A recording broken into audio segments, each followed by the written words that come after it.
Hi, this week's podcast is a replay of a live that I did looking at the 911 call in the Ellen Greenberg case. So while you can't interact live, I'd still be really interested in any comments you have on this call. You can get in touch on social media. All the links are in the notes for the show.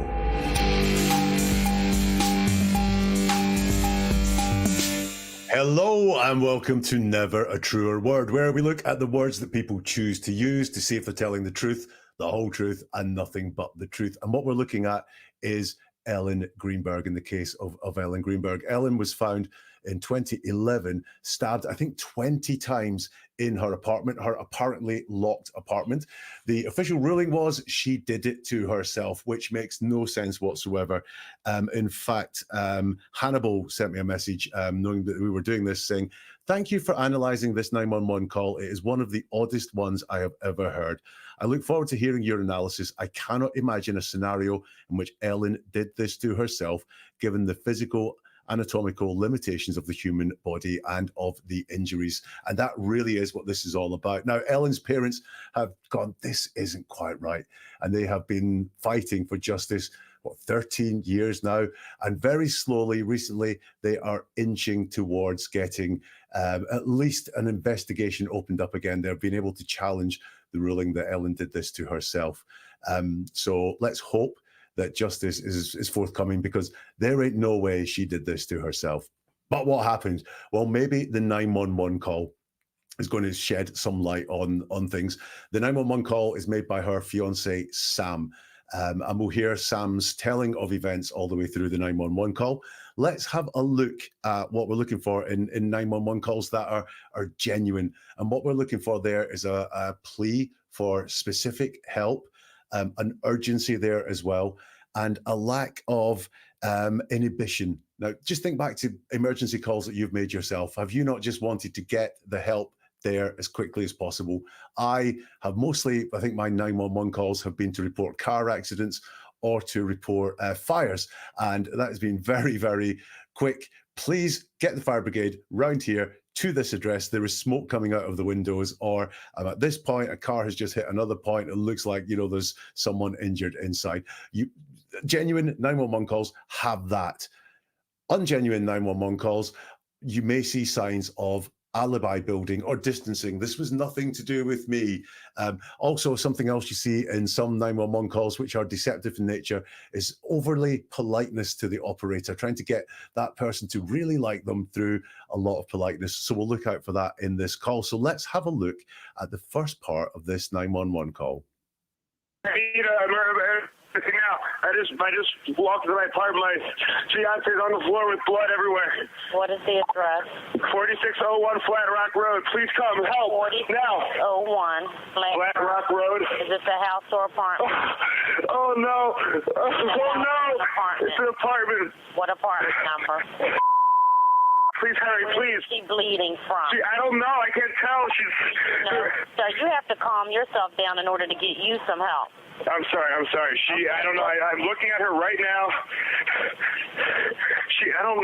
I can't see anything. There's nothing broken. She's bleeding. Ellie? You don't know where she's bleeding from? Can't tell where the blood's coming from? I think her head. I think she hit her head, But it's everywhere. Okay, sir, it's everywhere. She might have fallen. Do you know what happened? She may have slipped. There's blood on the table. Her face is a little purple. Okay, hold on for rescue for her. Stay on the phone. So what have we got there then? We've got Sam starting off by saying, "Help, I need an alert," and there's something unintelligible or inaudible there. I just walked through my apartment. My fiance's on the floor with blood everywhere. And the operator says, "What's the address?" And he says, 406 Flat Rock Road. Please come now. 40601. And he says, Flat Rock Road. And he says, he's asked, "Is that a house or apartment?"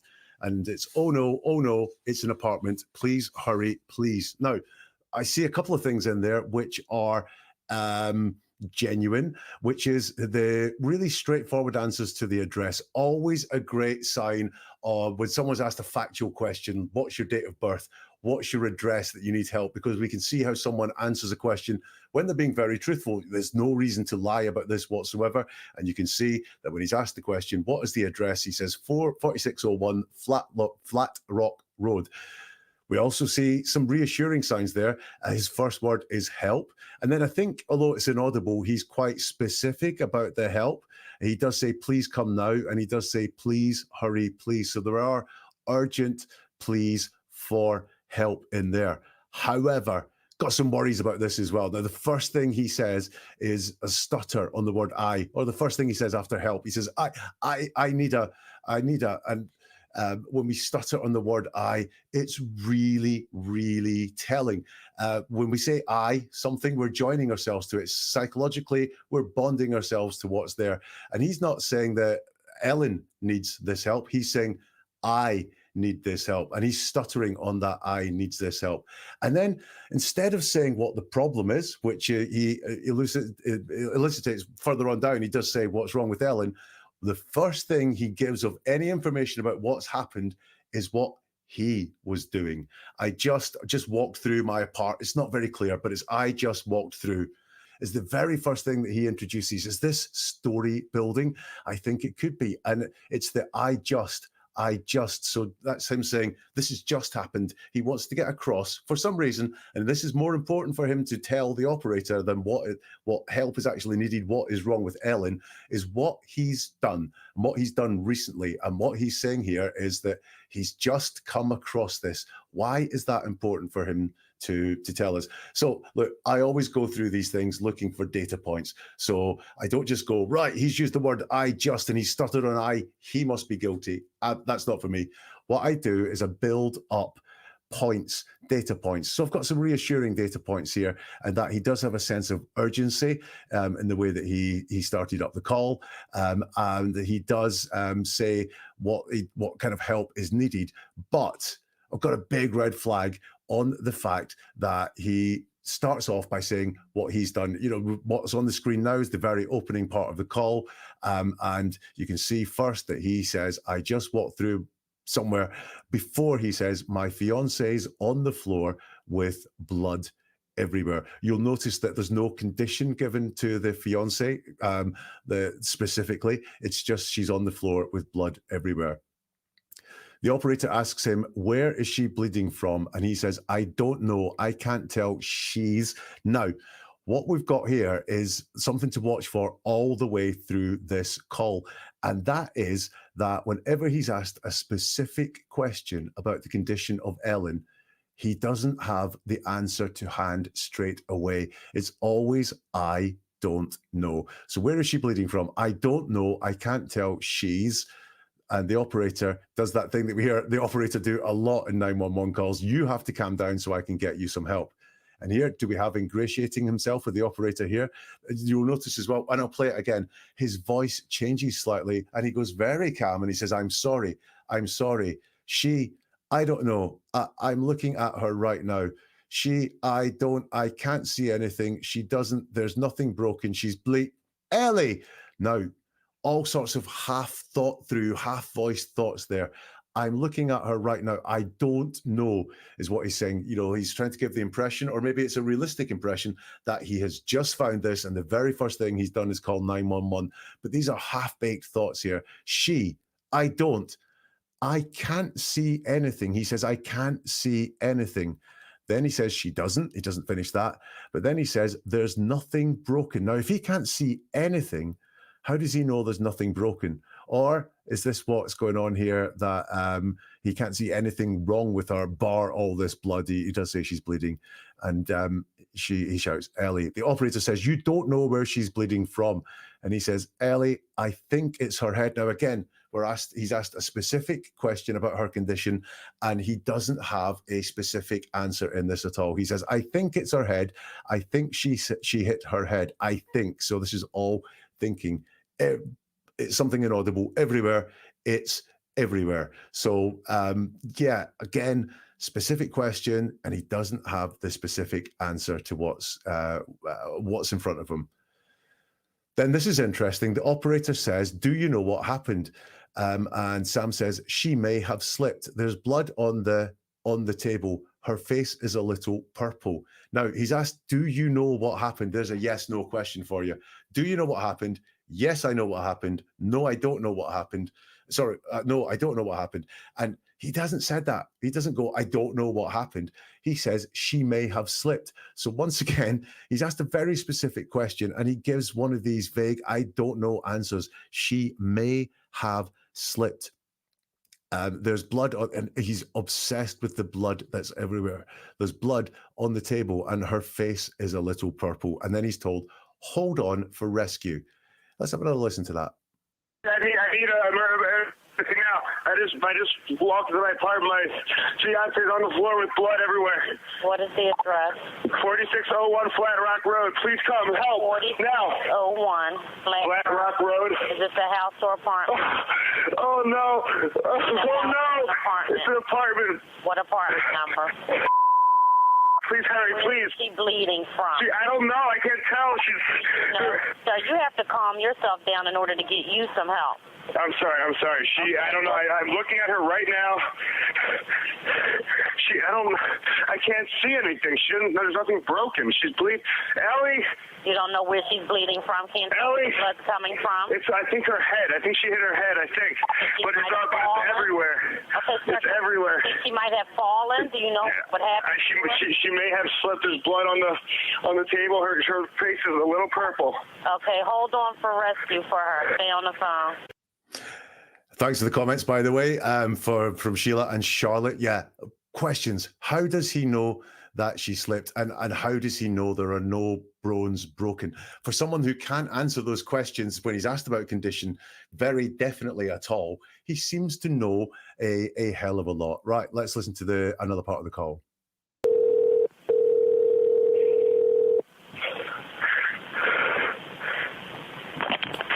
Fire Department 842. What's the address? No. 4601 Flat Rock Road. Please hurry. 4601 Flat Rock? Yes. What's wrong? I went downstairs to go work out. I came back up. The door was latched. My fiance's inside. She wasn't answering. So after about a half hour, I decided to break it down. I see her now just on the floor with blood. She's not responding. Okay. Is she breathing?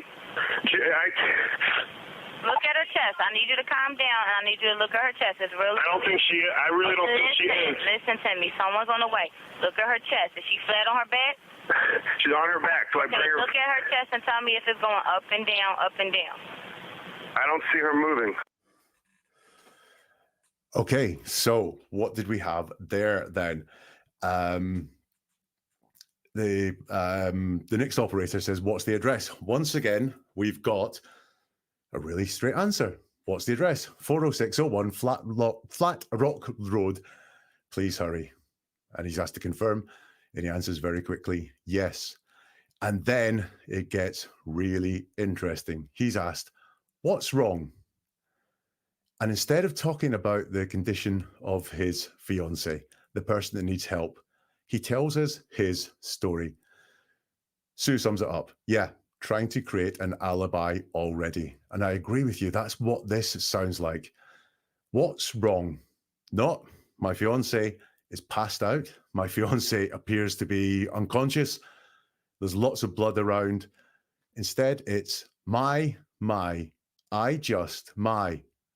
So he's nervous here. He's deciding what it is he's going to say. He starts thoughts and stops them.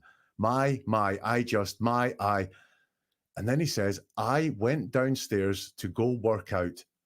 In answer to the question, what's wrong? When there is someone who needs real help in front of him, he answers, I went downstairs to go work out.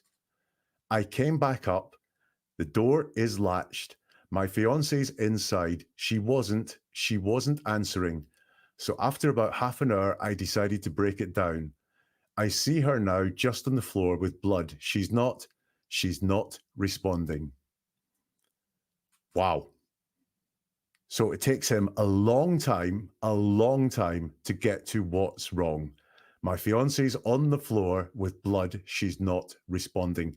Interesting. He doesn't say what she's not responding to. He says, I see her now. So he's talking about that particular time. What happened in that half hour? Is this something to do with that? Because time gets mentioned quite a lot in this. She wasn't answering the door after about half an hour, and I see her just now. Now, look at the tenses as well in here. I went downstairs to go work out, past tense. I came back up, past tense. The door is locked or latched, present tense. My fiance's inside, present tense. Why is this mix up in tense going on here? I really, really don't like this part of the answer. This is red flag city, mainly because the question is, what's wrong? And instead of saying what's wrong, he says what he was doing. Anne says, I have listened to this call many times and I haven't picked up on what he is saying right now. It makes so much sense. And I'm glad that I can bring something to this, because really, that one really, really gets me. If I've seen some reassuring things, and even here we've got a please hurry when he's talking to the next operator, but my God, that what's wrong? And then I went downstairs to work out is a huge red flag. The operator says, okay, is she breathing? And he says, she, I. So once more, specific question about the condition of Ellen, and he has no answer. And this is really, really important, this next bit. Look at her chest. And he says, I don't think she, I really don't think she is. The operator tells him one more time, look at her chest. Is she flat on her back? And he says, so that we need to bear in mind here what he can see. She's on her back. So he's saying there in black and white that he's looking at her and she's on her back. And he says, but there's, right? So he's avoiding answering the question about the breathing again. The operator says, look at her chest and tell me if it's going up and down, up and down. And he says, I don't see her moving. So what we've got here is looking at her chest, and he says, I don't see her moving. Now, he doesn't say, I don't see her chest go up and down. He just says, I don't see her moving. But he can tell us right now that he can see that she is on her back, and he doesn't see her moving. Someone to listen to that.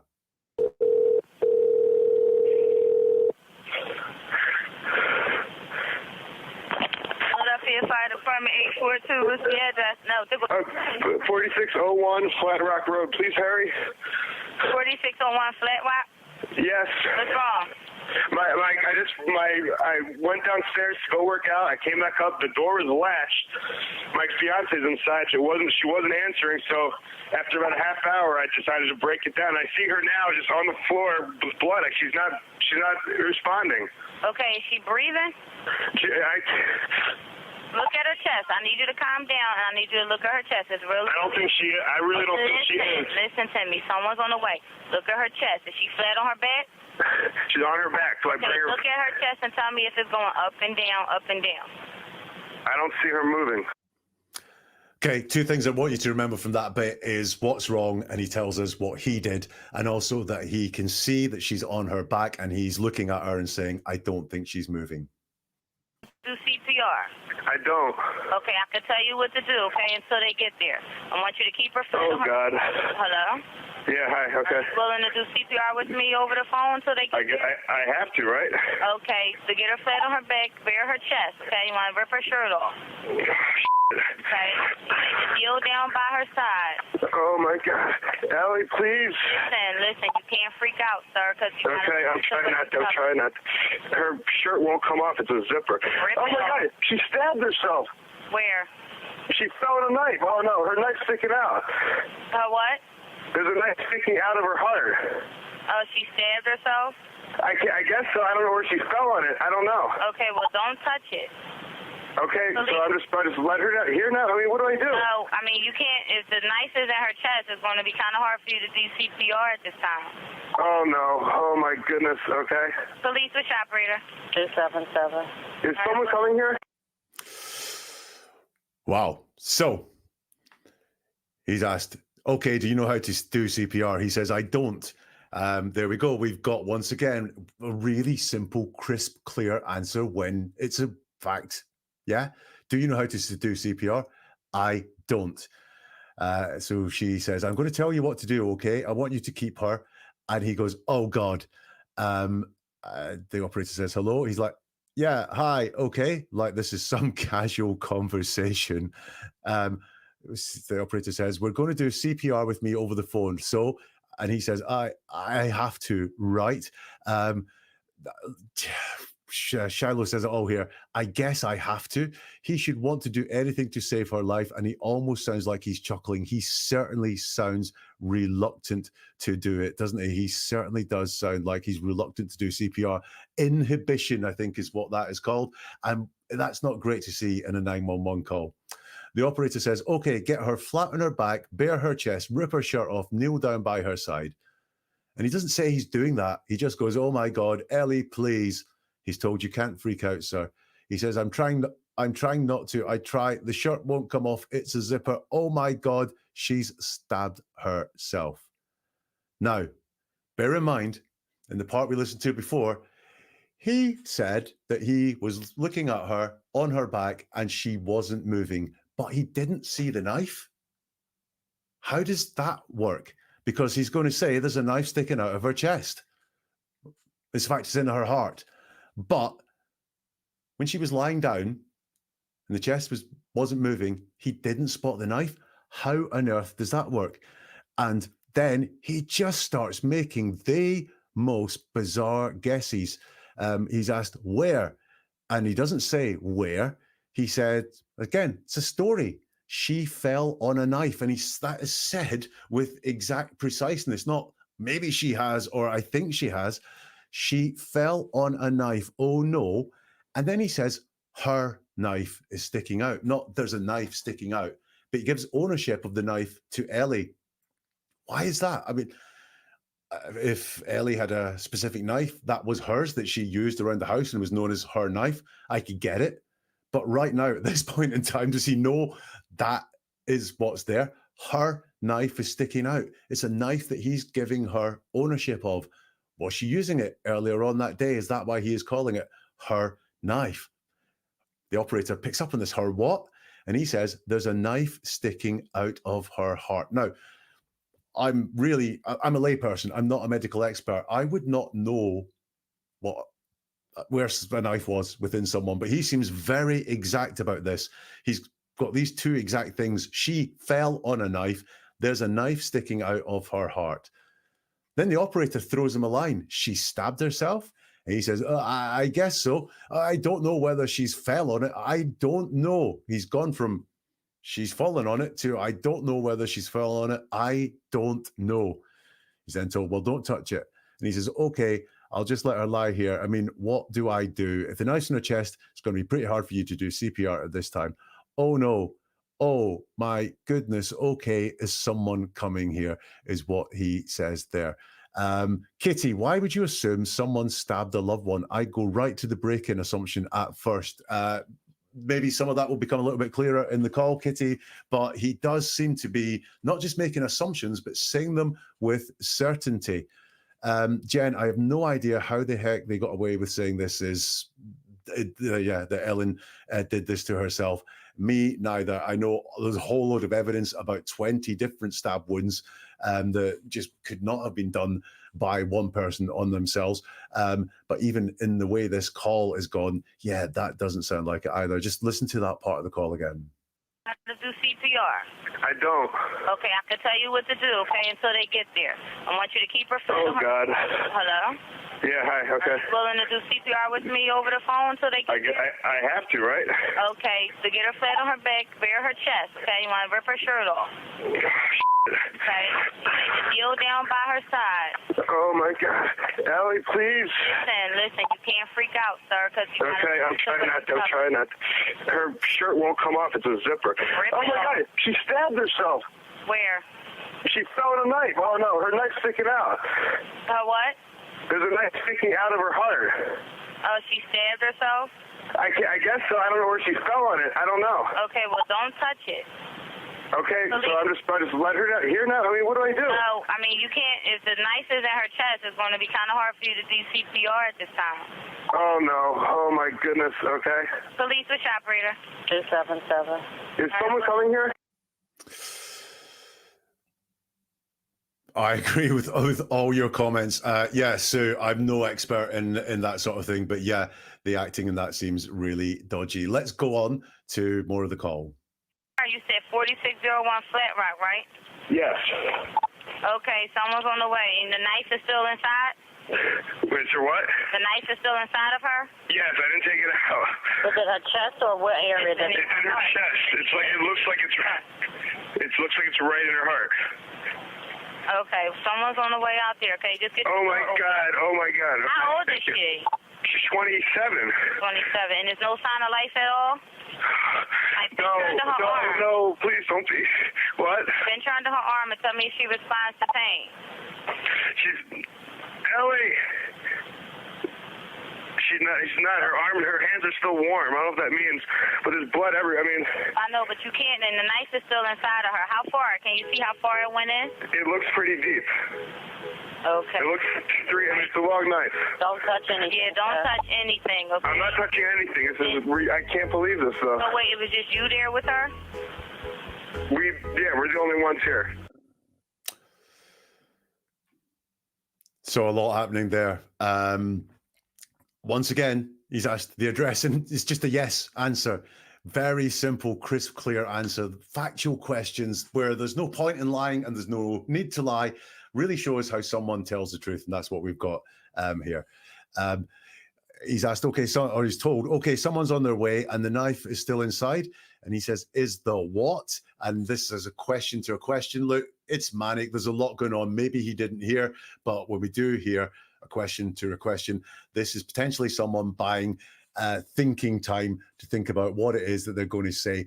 If this is deceptive, then when someone is deceptive, they will make up a story and they will think they've got all the angles covered, but then someone will ask them a question in real life, and that's then really hard. I don't have an answer for this. And before I can make up an answer for this, I've got to make sure that what I'm going to say is right and fits in with the facts as we know them, and the story that I've told before could be what's happening there.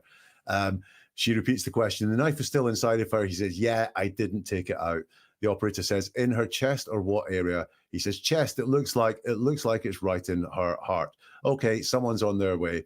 Oh my God. Oh my God. Another factual question. How old is she? She's 27. And there's no sign of life at all. And he says, no, please don't be. What? Now, again, he's asked about the condition, and you can see that whenever he's asked about the condition, he's just not very certain. He really needs to think it through, or kind of avoid the question, or say, I don't know. When he comes to this, he's very reluctant to say anything about Ellie's condition, much less reluctant to say theories. She may have slipped. She stabbed herself, but very reluctant to talk about her condition. And when he's asked to intervene, then he's very interesting. He pinch her under her arm or somewhere she responds to pain. Ellie. She's not. Her arms are still warm. Her hands are still warm. I don't know what that means, but there's blood everywhere. And again, he hasn't said that he's actually pinched to find if there is any response or anything like that. All he's saying is that that there's blood everywhere. He's asked the knife inside of her, do you know how far it went in? And he says, it looks pretty deep. Now, that's much more certain than a lot of the things he's been asked about this. It looks pretty deep. There's some crosstalk, and he says, it's a long knife. It's said with certainty, it's a long knife. It's not, it looks like it's a long knife. He says with certainty, it's a long knife. How does he know that? Does this match up with it's her knife? Does he know a lot about the knife? Interesting. He's told, don't touch anything, okay? He says, I'm not touching anything. And we know that because he's been really reluctant to do CPR. He doesn't even want to pinch her arm to see if there's any response. I'm not touching anything. This is, I can't believe this. And then he's asked, okay, was it just you with her? And he says, we're the only ones here, is what he says, which seems quite straightforward. Was it just you with her? And well, actually, is it straightforward? I've just noticed there. Is it just you there with her? Yes, it's just me there. But no, he joins it up and says, there's two of us here. There are two of us here. It's me and her. We're the only ones here. Let's have another listen to that part. All right, you said 4601 Flat Rock, right? Yes. Okay, someone's on the way. And the knife is still inside? Wait, so what? The knife is still inside of her? Yes, I didn't take it out. Was it her chest or what area did It's in her chest. It looks like it's right in her heart. Okay, someone's on the way out there. Okay, just get. Oh my God! Okay, How old is she? She's 27. 27. And there's no sign of life at all? Like, No, please don't be. What? Been turned to her arm and tell me if she responds to pain. She's Ellie. She's not. Her arm, her hands are still warm. I don't know if that means, but there's blood everywhere. I know, but you can't, and the knife is still inside of her. How far? Can you see how far it went in? It looks pretty deep. Okay. It looks it's a long knife. Don't touch anything. Yeah, don't touch anything, okay? I'm not touching anything. I can't believe this, though. So wait, it was just you there with her? We're the only ones here. Sheila has a comment here saying he's calm for some questions and then he switches. Yeah, I noticed that as well, that he is certain things make him very skittery and juttery with his answers, and other things he's a lot more calm in them. It maybe be interesting just to look through the call and see what it is that he's calm about and what it is that makes him stutter and not give very clear answers. Here's the last part of the call. In the door, you said latched it shut? No, I went downstairs to work out, and when I came back up, the door was latched. Like it was, it wasn't like it was, it was like locked from the inside, and I'm yelling, so I'm Was your yelling. house broken into? No. So there's no sign of a break-in? No sign of a break-in at all. I mean, there will be when you get here because I had to break the latch, but to get in. Okay, 4601 Flat Rock, and this is a house, right? It's an apartment. Apartment.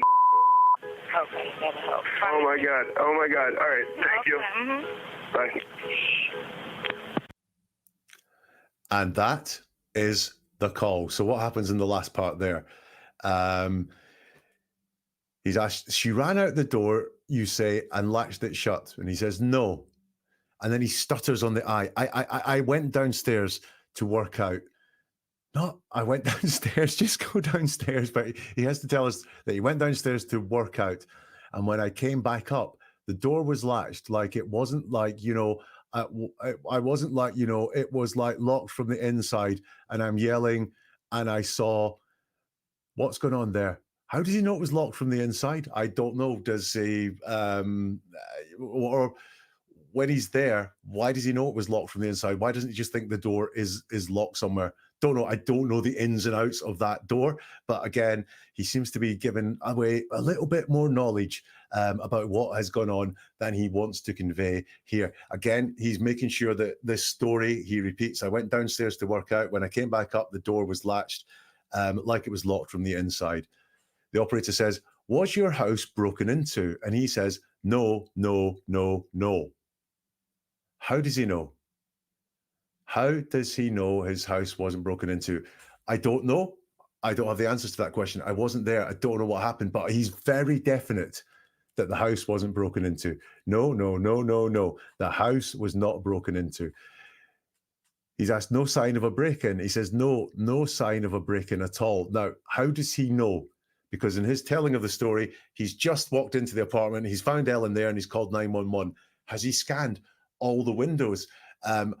Maybe the break-in, there was a break-in and the person shut the door after them.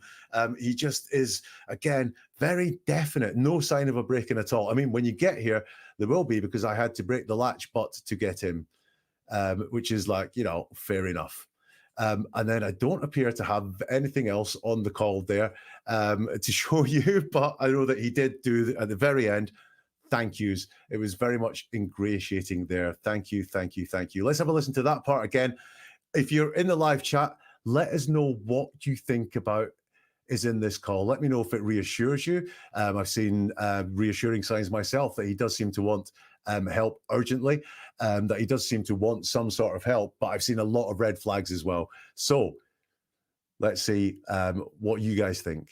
In the door, you said latched it shut? No, I went downstairs to work out, and when I came back up, the door was latched.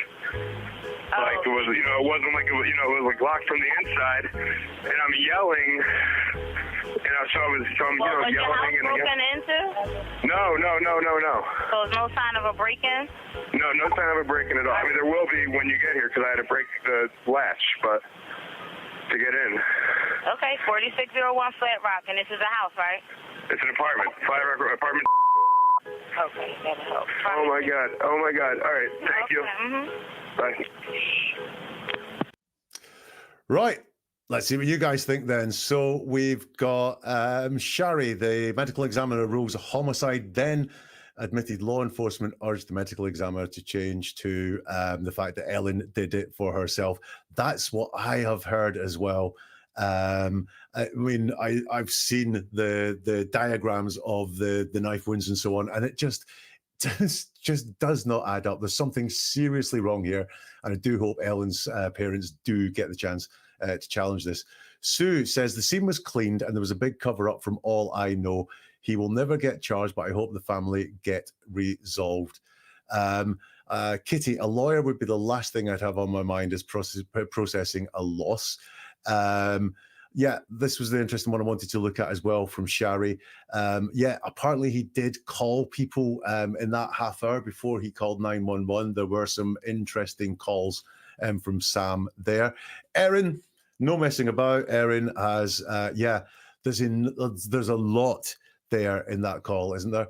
Even just looking at his words to say, there's some stuff going on there.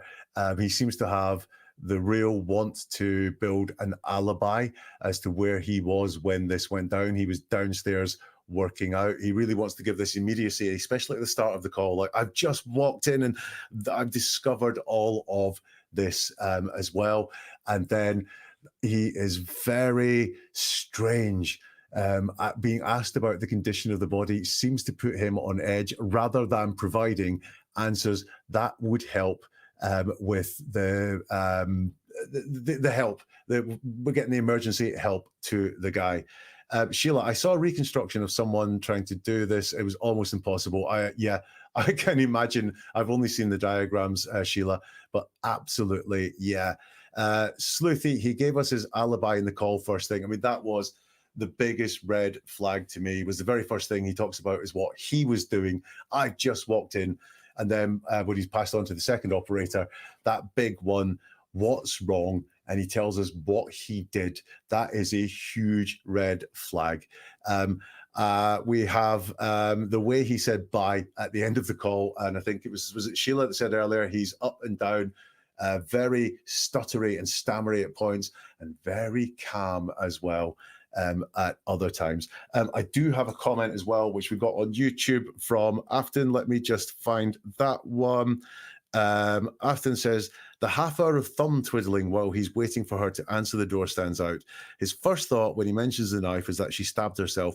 Most people want to mentally avoid worst case scenarios, and he's jumping straight into the worst one. Which is, I think, a great thought. Then he backs off that first one into the accident theory. Yeah, Afton, I got that as well. And Cheryl says, such a strange 911 call. So he thinks she felt a knife straight into her heart and she's found on her back. I can't visualize how that could ever happen. Yeah, his guesses at what happened, but he's very sure about those guesses, don't seem to scan with everything else. Also, what was he doing for that half hour that he wasn't answering the door? Yeah, he never talks about that whatsoever in the call. He says that he was downstairs working out. He doesn't tell us what he did for that sort of missing half hour. He just says, well, I don't know. He doesn't tell us what he was doing. He was just found the door locked, and doesn't tell us that he tried to call her, that he knocked on the door. He doesn't mention any of that whatsoever. Have we got any more comments here? Pammy, there was one of those injuries that knocked the spinal cord, making it impossible for the final blow to her own Chelsea. If the self-harm is the mode, no, I really don't think that self-harm is there. And we have Kavlaw. Was he wearing his workout clothes? Don't know. I try and, this is going to sound a bit strange, but I try and avoid as much evidence as I can so that I don't get taken down those roads. And I only look at the words, and the words are enough to get me. Tattletales, Wendy gave her alibi straight away about making oatmeal, getting bourbon, etc. Yeah, it's that thing of what happened, and he just talks about going to work out, or what's wrong, and he talks about going to work out. Now, that's not what is wrong. That is for some need. He wants to get that story out there first. Sheila, she was moved through when the police arrived. She was propped up. Yeah, she wasn't on her back then, Sheila, was she? And Charlotte, did they measure his steps like Alec when he's asleep on the couch? I don't know, Charlotte. Not a clue.